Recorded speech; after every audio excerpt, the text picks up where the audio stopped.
is a curious thing. We are, every single one of us, bound by the inexorable march of the universe. We can delay our rendezvous with fate by weeks, months, maybe years, but we cannot avoid it entirely. The currents of time will, sooner or later, bring each of us to our appointed end. Fate promises more twists before this drama unfolds. Completely. But what if you could defy the wheel of time and set the universe on a path toward a new and unrealized destiny? Would you take that chance, even if it means sacrificing everything that makes you human in the first place? And would you still defy fate, knowing that you might not even be around to see your efforts come to full fruition? This isn't just some galaxy-brained armchair philosophy thought exercise. This is the story of a legendary Gothic horror game that has nearly been lost to the mists of time.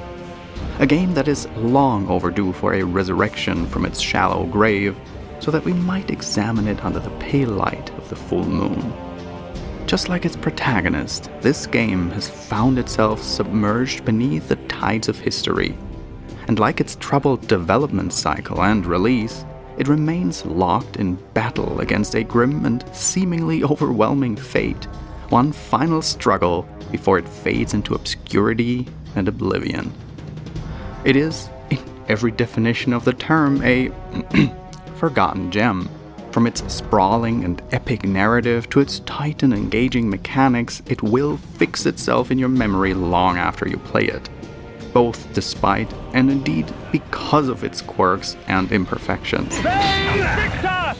This is a story of dark deeds, of morally deep dark grey protagonists, and more than questionable anti-heroes trapped by an unforgiving fate.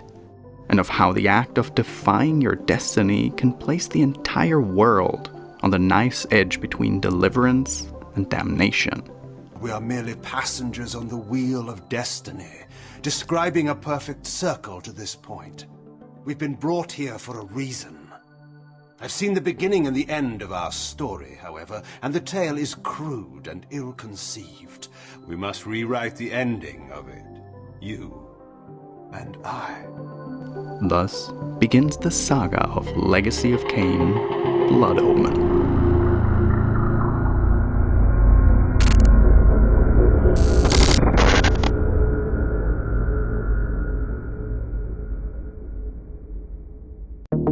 Before we continue, I'd like to highlight the sponsor of this video today, which is Core, a brand new, innovative, high-level game authoring tool and gaming service hosting loads of user-generated content at the same time. I find this really exciting to discover, honestly. Like, having worked in game dev myself, and still doing it independently, I'm really fascinated with Core's approach to gamify game creation, essentially. It really enables players without any development experience to start making functional games in record time with a high-level, ultra-modular and streamlined toolset. You can craft pretty much any genre you want without having to touch a single line of code. Or if you want it, then you're also totally free to work with the integrated Lua scripting language, and then release your game straight away on the platform itself. So for this year's Halloween season, Core is currently hosting a spooky game jam contest with a host of versatile Spooktober-themed community creations. For instance, you got Trick or Treat Town. It's a pretty charming little, surprisingly intricate trick or treat simulator with integrated house building and furnishing component. Or another entry that stuck out to me is Lights Out, which is more on the scary, shocky side, pretty much a PT-like first-person haunted mansion experience that definitely took some loving inspiration from Resident Evil 7 here and there. And considering that these were made in only a few days by single developers, I find it really impressive, both from a creator standpoint, as well as a showcase for how fast and approachable Core is as a creation tool. So if you've ever wanted to make your own game, but have always hit a steep technical entry barrier brick wall, Core might be the perfect place to start. It's completely free. Just visit the link I've provided in the description and get started straight away.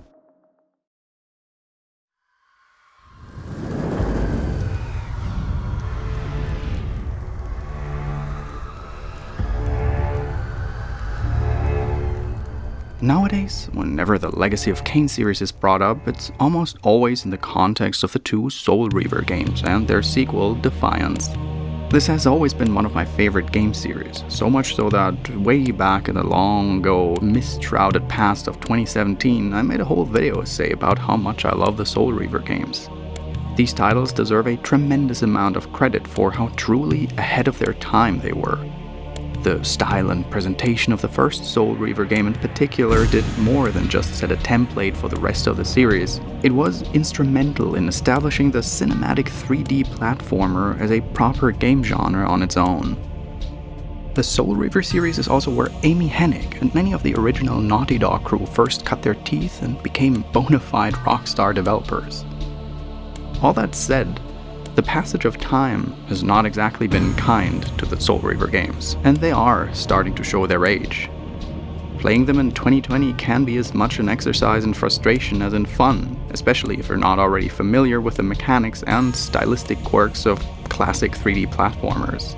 Now, it's not nearly as teeth-grindingly frustrating as, say, the platforming in the old PS1 Tomb Raider games. Still though, if you replay the Soul Reaver games today, your mileage will definitely vary.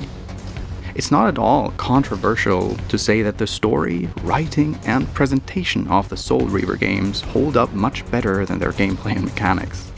Indeed, with the benefit of nearly 25 years of hindsight, one particular game in the Legacy of Kain saga redeems and vindicates itself above the rest. The very first installment, or the very first release, and the lost black sheep of the series, Blood Omen. I care not for the fate of this world. Long, long ago in 1992, a group of aspiring game developers dubbed themselves the Silicon Knights. With some early successes under their belt, thanks to a very well-received trilogy of top-down strategy games, the team's ambitions turned to crafting an epic dark fantasy RPG with a narrative worthy of the most heart-rending Greek tragedy and the most sinister Gothic horror tale. In a 1997 interview with PSX Nation, project director Dennis Dyack laid out the 4 key inspirations for the project, which at the time the team referred to internally as the Pillars of Nosgoth. First was The Wheel of Time, a series of dark fantasy novels by the late Robert Jordan, which at the time was earning rave critical reviews and selling millions of copies. Inspirations number 2 and 3 were Brian Lumley's sci-fi horror series Necroscope and the cover art of Ken Follett's historical fiction novel The Pillars of the Earth. The final inspiration was a film that every member of the team was a fan of, whose characters and plot embodied the same gritty and morally grey ethos they wanted to convey in their own work. The classic Clint Eastwood western Unforgiven.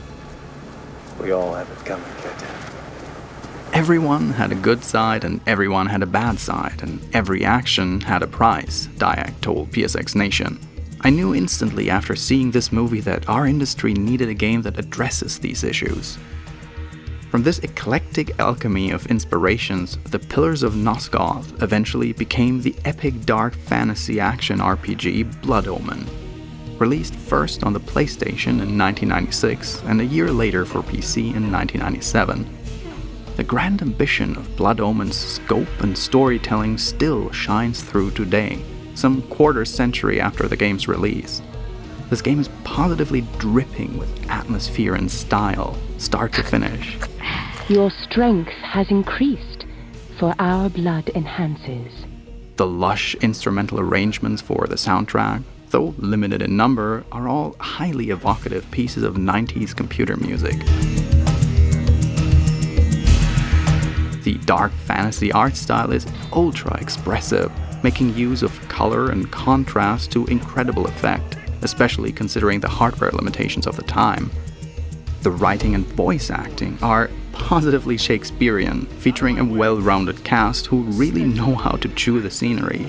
The king sees no one. He is in mourning for the princess. He'll be in mourning for his kingdom soon, and he'll mourn for you even sooner if you don't get out of my way! Ooh! Metal Gear Solid may get all the credit for introducing Hollywood-quality voice acting to gaming, but Blood Omen beat out MGS by a full 2 years.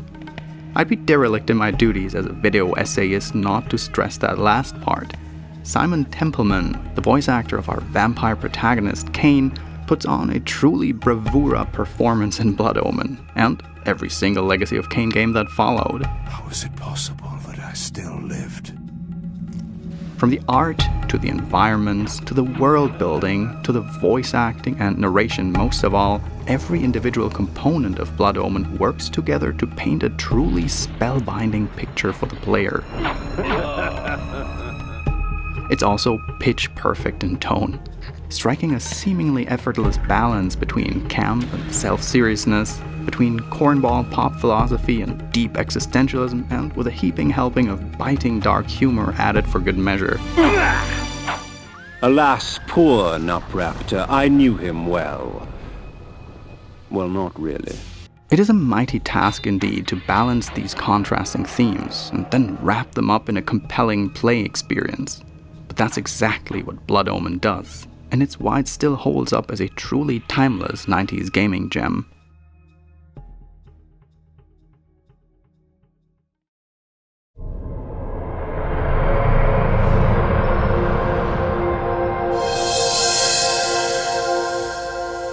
Blood Omen begins with a sequence of ominous and violent cinematic images, mysteries that linger unexplained in order to spark the player's curiosity.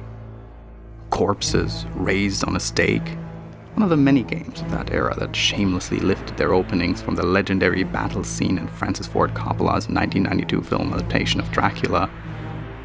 A grisly-looking vampire murders a circle of wizards, and a man's soul is seemingly ripped from his body and imprisoned in a suit of armor. The pleasures of the flesh are no longer. A woman is murdered in front of magical scales, causing a set of pillars to darken and crumble.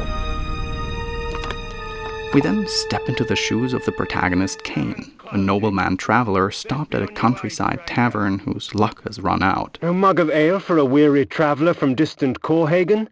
You get everything but a warm welcome, and as soon as you hit the road, you're set up by a gang of bandits who are thirsty for blood. Kain will die here, no matter how well you fight. End it! Now! But there will be no rest for the wicked. Kain is immediately resurrected amidst a burning hellscape, chained between two pillars. He's approached by the necromancer Mortanius, who offers him a truly Faustian bargain. I didn't care if I was in heaven or hell. All I wanted was to kill my assassins. Sometimes you get what you wish for. The necromancer Mortanius offered me a chance for vengeance, and like a fool, I jumped at his offer without considering the cost. Nothing is free, not even revenge. Kain is reborn as an undead vampire, cursed with an eternal hunger for the blood of the living. You will have the blood you hunger for. He's then loosed upon the world of Nosgoth to wreak vengeance upon his assassins, and the land itself. But very quickly, Kain discovers that this is no standard revenge tale, and all is not as it seems. He is a pawn in a larger power struggle between demigod-like forces whose conflict has the potential to bring the whole of Nosgoth to either redemption or damnation. It's a hell of a setup, and unlike so many other games, especially fantasy games with epic pretensions, there's very little in the way of narrative force-feeding in Blood Omen. There's only about 20 minutes worth of cinematics in the game's entire 14-hour runtime, and 5 of those minutes are this intro sequence alone. This isn't the sort of game where you have to slog through lengthy walls of dialogue or read through dozens of pages of lore to get the gist. All of the important plot beats are delivered via the game's many expertly voice-acted characters, either during the actual gameplay or through a handful of short and very well-animated cinematic sequences. Well, for the time, anyway. Now be gone! It might not sound all that remarkable today, but for the 90s, this was a real feat of gaming storytelling. And this avant-garde spirit to the narrative is likewise reflected in Blood Omen's gameplay and systems. There is a masterful attention to detail apparent in mechanics like Blood Omen's day-night cycle, which again was pretty groundbreaking for the time, and much more fun than in Simon's Quest for that matter. The The time of day affects both Kain's combat power, vampires are stronger at night after all, and also the world state, with, for instance, different phases of the moon revealing secret areas at nighttime. There's also a rudimentary weather system that creates environmental hazards for the player. When rainfall comes, vampires are wise to find shelter from its acidic touch. Standing in rain or water both rapidly deplete Kain's health bar in the early game, so you'll have to draw plenty of blood from townspeople and dungeon prisoners to make up for it. Please, help me, kind sir! And there is a good deal of Metroidvania-style traversal to be done via the game's shape-shifting system, which allows you to scale cliffs as a lumbering lycanthrope, turn into mist capable of passing jail bars and grates, and perform fast travel on the wing as a vampire bat. Kain begins the game capable of only a basic melee attack, and is equipped with just a simple iron sword and set of iron armor. But your arsenal quickly expands from there, and nearly every spell, weapon, and item in your arsenal is integrated into the gameplay in a satisfying and thoughtful way.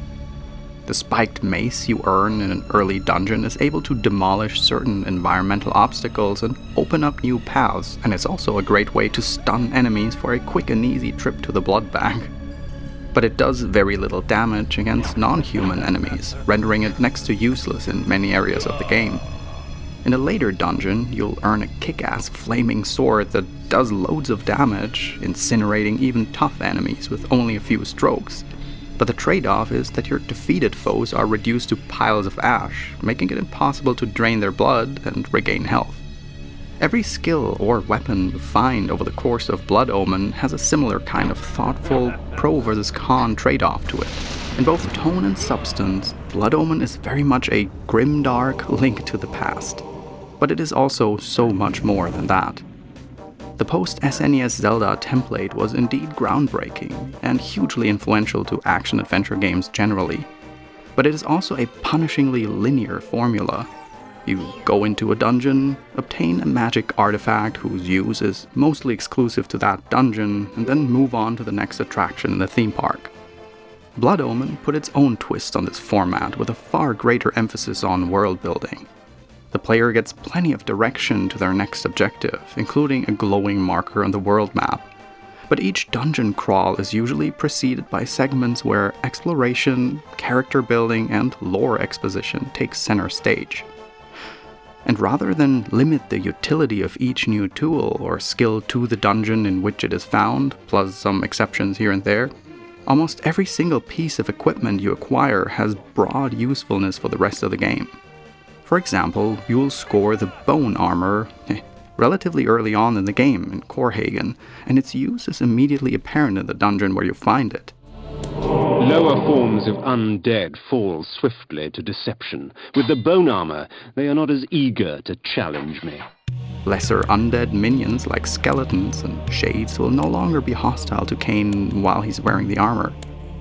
While you will encounter other suits of armor that offer better defense or more powerful enchantments, the shrewd player will still regularly swap to bone armor throughout the game for how it helps Kain avoid fights, allowing you to speed through many a cave and dungeon without having to worry about getting bogged down by lesser foes. Most of the other tools in your arsenal are equally versatile. The transformation spells that can change your appearance and mobility, a magic shield spell that deflects projectiles, and mind control hexes to enthrall your enemies, just to name a few. All of these elements combine to impart Blood Omen with a truly epic scope, and a sense of scale and gravitas worthy of the game's grand narrative ambitions. The player truly feels the growth of the main character as the plot progresses. Kain metamorphoses from a feckless human to a vulnerable fledgling undead, all the way up to a godlike demi-human who holds the fate of the world in his hands.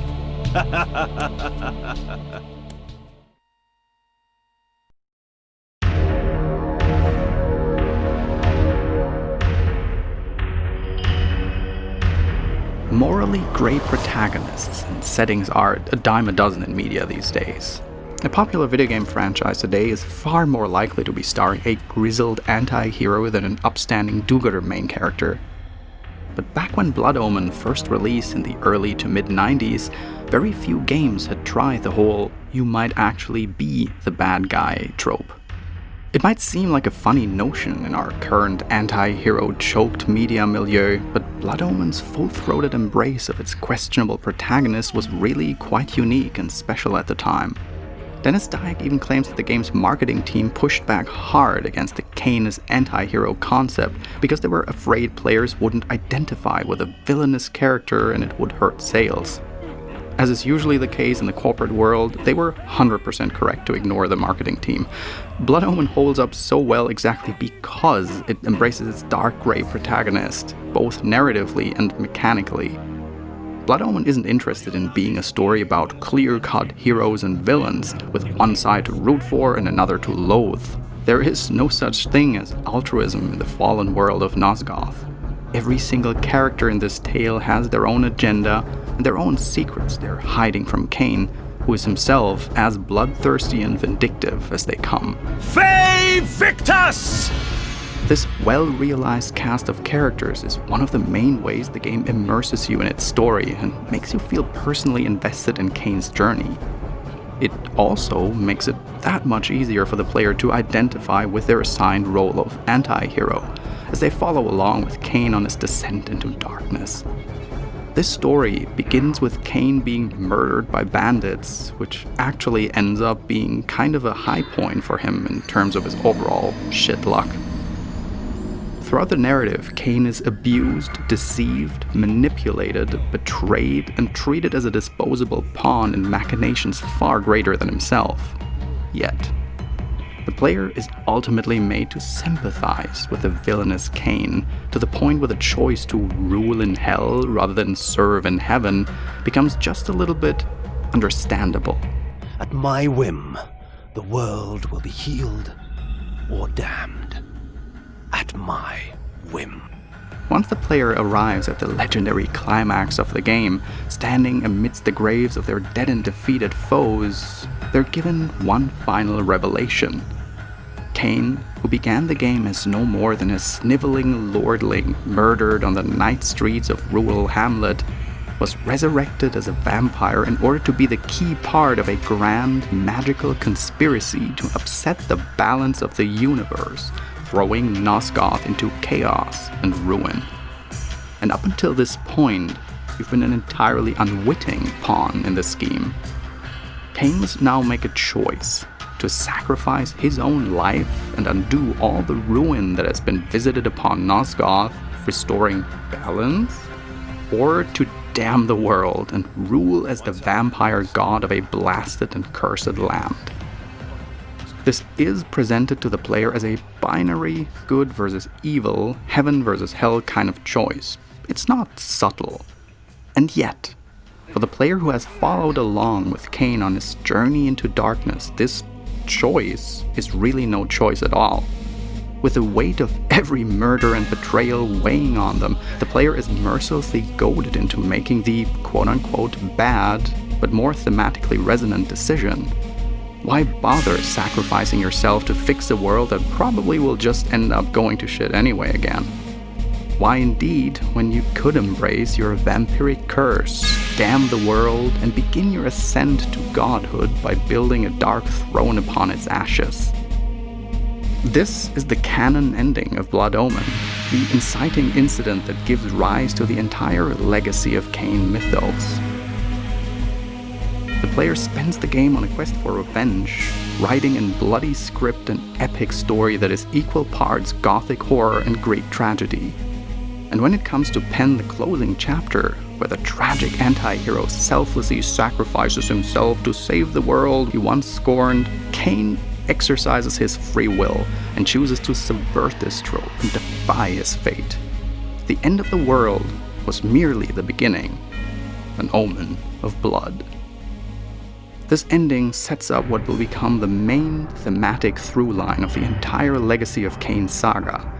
Using your free will to subvert a cursed fate and fighting to break the wheel of time rather than meekly succumbing to it.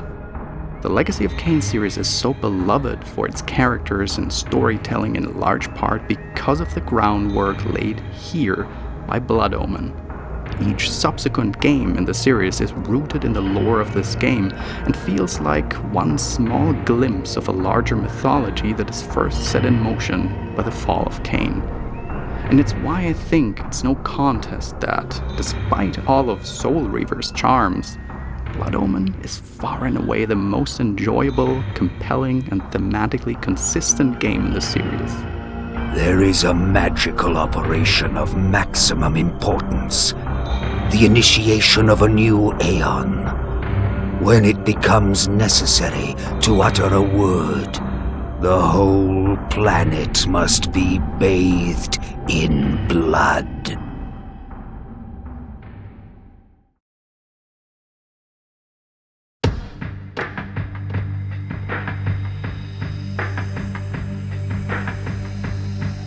Blood Omen is, like many of the other games I've covered on my channel, yet another piece of classic gaming history that is at risk of being lost in time.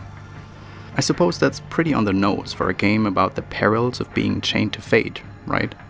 Currently, the only way to legally purchase and play Blood Omen is on the PlayStation 3, via the PS Classics collection on PSN.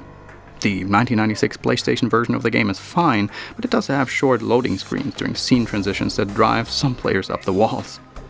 Secondhand copies of the original PlayStation game will run you at least $25 on eBay, and quite a bit more for versions with the original Kain manual.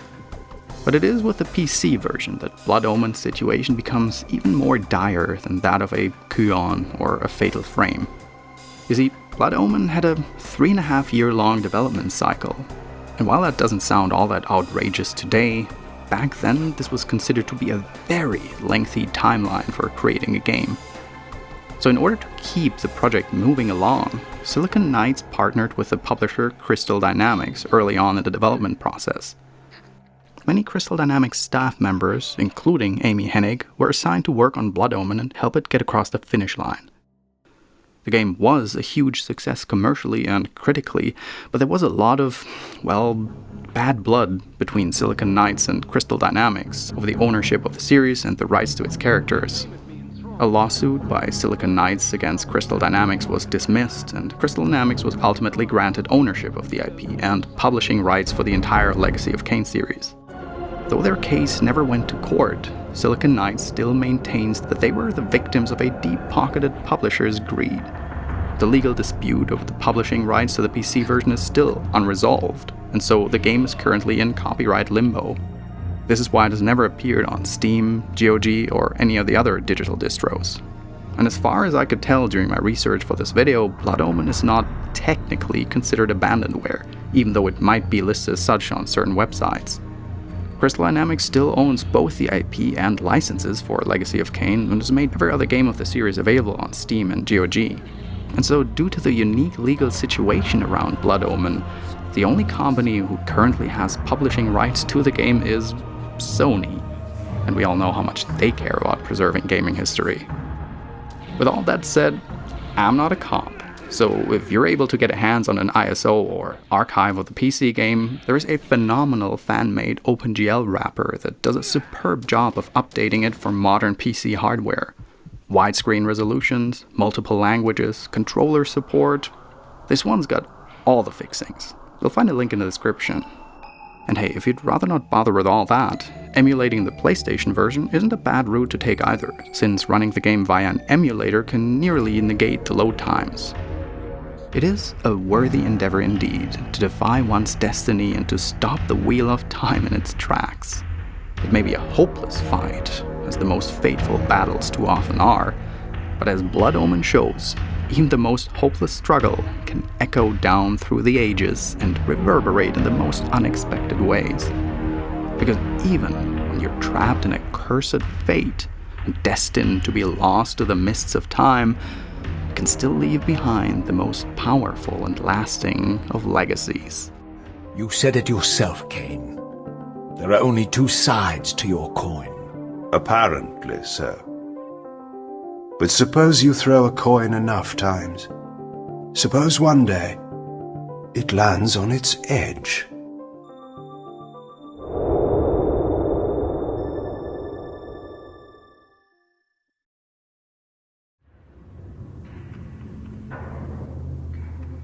So, here we are at the place this whole eternally recurring tale of looping timelines and interlocked fates revolves around, the myth-enshrouded Pillars of Nosgoth.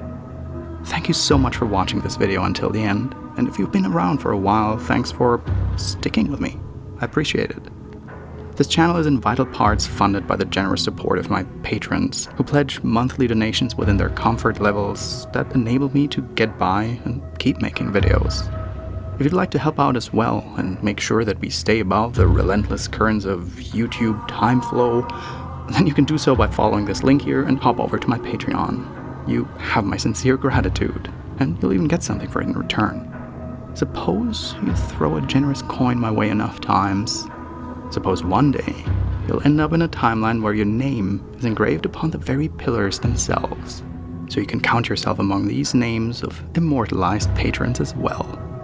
Norbert Gerard Matinka, Boris Bügling, Malim, Billy Lott, Dana Rosa, David Zelenak, Thwagam, Refkins, Evan Tekrö, Nineball 9606, Andrew Hines, Pablo Arcelos, Federico Rocha, Alex Popov, Quentin Podom, Chrissy, Chris Chan, Puka Princess, Cannon Ward, Swallowtail Knights, Joey Monster, Giselle Almonte, Isabella Stoner, Lawrence E. Buben, Dylan Siebel, Wobbles and Bean the Wonder Ducks, Dr. Haley Isabella Cawley, Casper Ram, Matt Gretton, Kevin H. Yang, Max Macula, Catherine Escobar, Laird Wakala, Space Admiral Vivi, Ronan Crom, aka Daniel 242172, Sophie Paulson,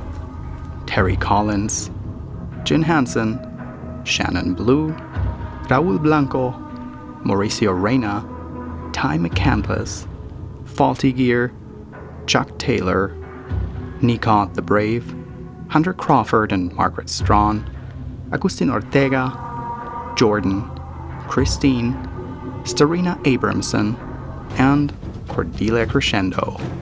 Until next time, ta-ta.